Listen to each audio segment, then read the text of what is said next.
What if I told you that getting rich isn't about luck? That it's not some random lottery, but a skill that you can actually learn? Well, that's the core idea from the brilliant investor and philosopher Naval Ravikant. And today, we're going to break down his entire framework for building wealth. Just let that sink in for a second. This isn't about working a job. It's about learning a skill.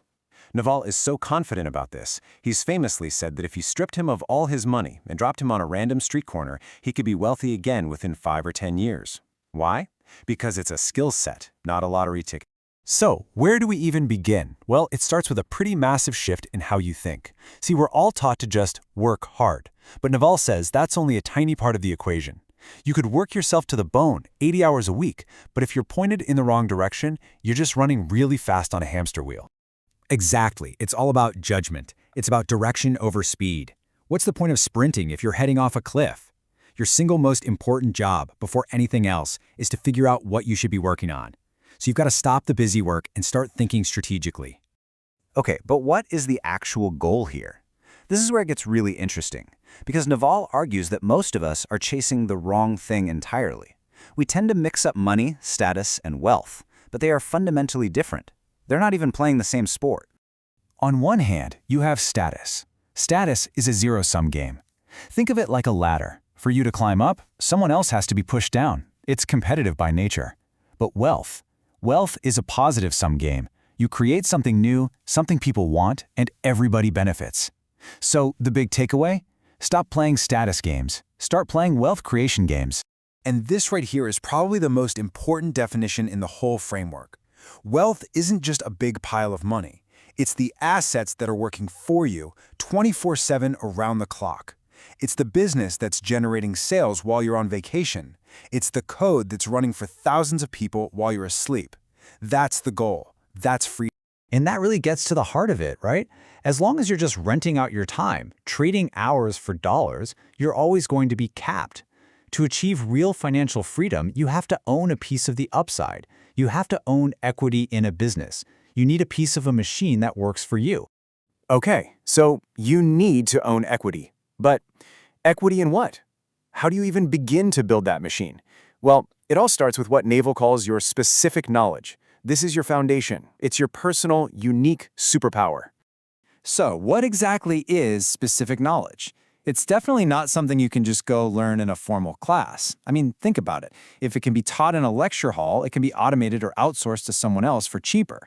It has to be something that is uniquely you.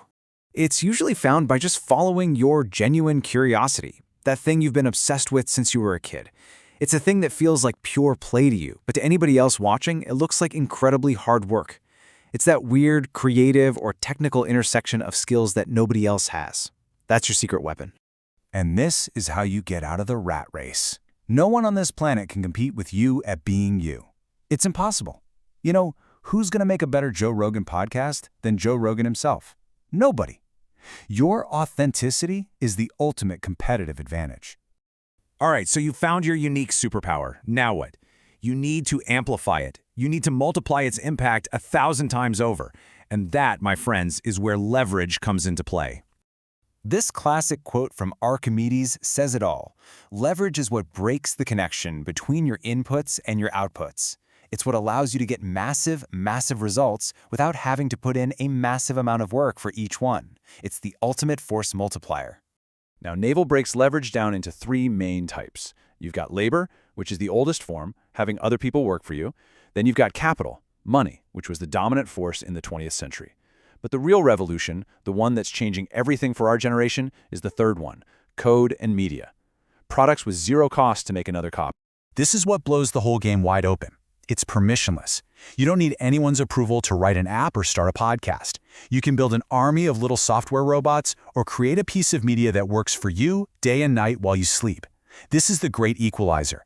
It's the leverage of the newly rich, and it's available to pretty much anyone with a laptop.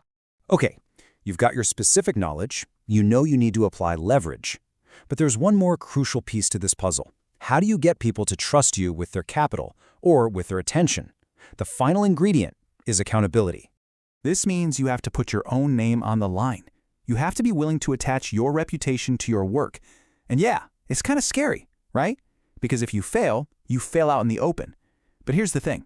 It's also the only way to build real trust and credibility. People respect it when you take ownership. Because when you take on that public risk, you're sending a powerful signal. You're saying, I stand by this. And when things go right, society rewards you for it. They give you the keys to the kingdom. More responsibility, a bigger slice of the equity, and, you guessed it, more leverage. And that brings us to the grand finale. The whole framework wrapped up in two simple but powerful words: productize yourself. It's the ultimate combination. You take your one-of-a-kind specific knowledge, you supercharge it with leverage, and you hold it all together with your public accountability. That's how you scale yourself and the unique value you provide. Now, if this stuff is sparking something for you and you want to go way deeper, and you should, all of these ideas are laid out beautifully in the Almanack of Naval Ravikant. It's an incredible collection of his wisdom compiled by Eric Jorgenson. And the best part? It's totally free online. Seriously, go check it out. But let's end on this final thought for Naval, because it's a big one. He basically says that when you finally get there, when you're finally wealthy, you might just realize it wasn't the thing you were truly looking for all along. The real prize is the person you had to become along the way. So maybe the real question isn't just how to get rich, but what kind of life are you truly building?